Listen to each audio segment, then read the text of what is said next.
شروع خاتم النبیین صلی اللہ علیہ وآلہ وسلم کے خالق اور مالک کے بابرکت نام یا اللہ کے ساتھ جو رحمان بھی ہے اور رحیم بھی۔ السلام علیکم ناظرین، مجھے میاں عمران ارشد کہتے ہیں اور آپ دیکھ رہے ہیں پروگرام پاکستان پوچھتا ہے۔ پاکستان پوچھتا ہے کہ دراصل وطن عزیز اسلامی جمہوریہ پاکستان میں بسنے والے عام عوام کی کوئی حیثیت، کوئی اوقات باقی ہے یا نہیں؟ کیا یہ گاجر مولی کی طرح چھلنے، کٹنے، مرنے کے لیے بنے؟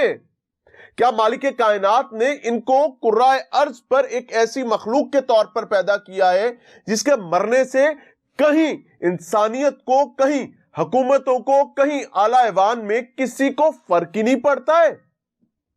یا پھر ان کا وجود ہی اس مقصد کے لیے ہے؟ وطن عزیز اسلامی جمہوریہ پاکستان کے معروضی حالات، جس میں یہاں پر سٹیبلٹی نامی چڑیا کا موجود نہ ہونا، سیاسی عدم استحکام نامی بندر کا موجود ہونا، یہاں پر عام آدمی کی عزت اور حمیت نامی چڑیا کا اس علاقے سے کوچ کر جانا، ان تمام چیزوں کے نتیجے میں اس وقت وطن عزیز اسلامی جمہوریہ پاکستان کے باسی گاجر مولی کی طرح کٹ رہے ہیں، کہیں مر رہے ہیں، کہیں ببتا کر رہے ہیں، کہیں درخواست کر رہے ہیں۔ پوری دنیا کے لیے بیرون ملک جانا ایک خواب ہوتا ہے، اور خواب جب وہ اپنی آنکھوں میں سجاتے ہیں، اس کی تعبیر کے لیے وہ پوری محنت کرتے ہیں، اور اس محنت کے نتیجے میں وہ اپنے خاندان، قبیلے کے لیے روشن مستقبل کی نوید ثابت ہوتے ہیں۔ لیکن پاکستان ایک ایسا بدقسمت ملک ہے جہاں پر نظام، جہاں پر حکومت، جہاں پر انتظامیہ موجود نہ ہونے کی وجہ سے پاکستان کے لیے Gulf, Europe, Malaysia, Laos, Cambodia, Thailand اور پھر برما، یہ ممالک بڑی بدقسمتی کئی دفعہ ثابت ہوتے ہیں۔ اس وقت لوگ اپنی جمع پونجی نہیں بلکہ قرضے لے کر وطن عزیز اسلامی جمہوریہ پاکستان کو چھوڑ کر جانے کی جہد میں لگے ہوئے ہیں۔ ماضی کو اگر دیکھا جائے تو جو رش مساجد میں یا تعلیمی اداروں میں یا ہسپتالوں میں نظر آتا تھا، اب اس سے زیادہ رش جو ہے وہ آپ کو پاسپورٹ آفیسز کے باہر نظر آ رہا ہے۔ یہ تمام وہ پاکستانی ہیں جو جوان سال ہیں، ان کی عمریں دیکھیں، آپ کو جوان لوگ نظر آئیں گے۔ یہ سیر سپاٹوں کے لیے باہر نہیں جانا چاہتے ہیں، یہ اپنے ملک کو، اپنی دھرتی ماں کو چھوڑنا چاہتے ہیں تاکہ اپنی حقیقی ماں، اپنے حقیقی باپ، اپنی حقیقی بہنوں، اپنے حقیقی بھائیوں اور اپنی بیویوں اور بچوں کو روشن مستقبل کی طرف گامزن کر سکیں۔ اور اس کا نتیجہ یہ نکلتا ہے کہ جب مارکیٹ میں اتنا زیادہ ریسورس اویلیبل ہوتا ہے تو پھر مافیا بھی دندناتا پھرتا ہے۔ اس وقت موجودہ سچویشن یہ ہے کہ وطن عزیز میں مافیاز جو لوگوں کو نوچتے ہیں، اینٹتے ہیں بیرون ملک جانے کے نام پر، اور پھر ان کی جانیں بھی لے لیتے ہیں۔ ہم نے کل کے پروگرام میں ایسا کیس رپورٹ کیا ہے، وہ دندناتے پھریں۔ آج آپ کو ایسے لوگوں سے ملوائیں گے جو روشن مستقبل کا خواب دیکھ کر کال سینٹرز میں نوکری کے نام پر وطن عزیز اسلامی جمہوریہ پاکستان سے کبھی تھائی لینڈ جا رہے ہوتے ہیں، کبھی کمبوڈیا جا رہے ہوتے ہیں، کبھی ملائیشیا جا رہے ہوتے ہیں۔ اور ان کا مستقبل کیا ہے کہ چائنیز کی گولڈن ٹرائی اینگل جو بدنام زمانہ ترین گولڈن ٹرائی اینگل ہے، یہ وہاں جاتے ہیں، وہاں پر جا کر پھنس جاتے ہیں۔ پھر یقین مانیں ایک چینی کے کتے کی حیثیت زیادہ بہتر ہوتی ہے ایک پاکستانی لڑکے یا ایک پاکستانی لڑکی سے، چاہے پھر وہ انڈین لڑکا یا لڑکی ہو، چاہے پھر وہ بنگالی لڑکا یا لڑکی ہو۔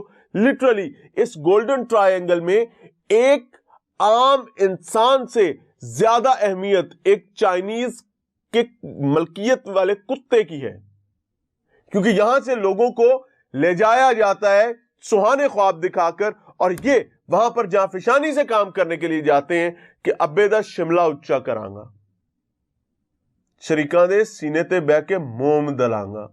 اور نتیجہ کیا نکلتا ہے کہ وہ وہاں جاتے جوں لینڈ کرتا ہے مافیا کے ہتھے چڑھ جاتا ہے۔ اس میں تھائی مافیا بھی شامل ہے، اس کے اندر پاکستانی مافیا بھی شامل ہے، اس کے اندر جو ہے کمبوڈین مافیا بھی شامل ہے، اس میں برمن مافیا بھی شامل ہے، اور ایونچولی یہ تمام مافیا جا کر جو سجدہ ریز ہوتے ہیں وہ چائنیز مافیا کے پاس ہوتے ہیں۔ اور بتایا جا رہا ہے کہ اس گولڈن ٹرائی اینگل میں 7,000 سے زیادہ چائنیز ویئر ہاؤسز ہیں، کمپنیز ہیں جو صرف اور صرف ایک کام کرتی ہیں، کور ہے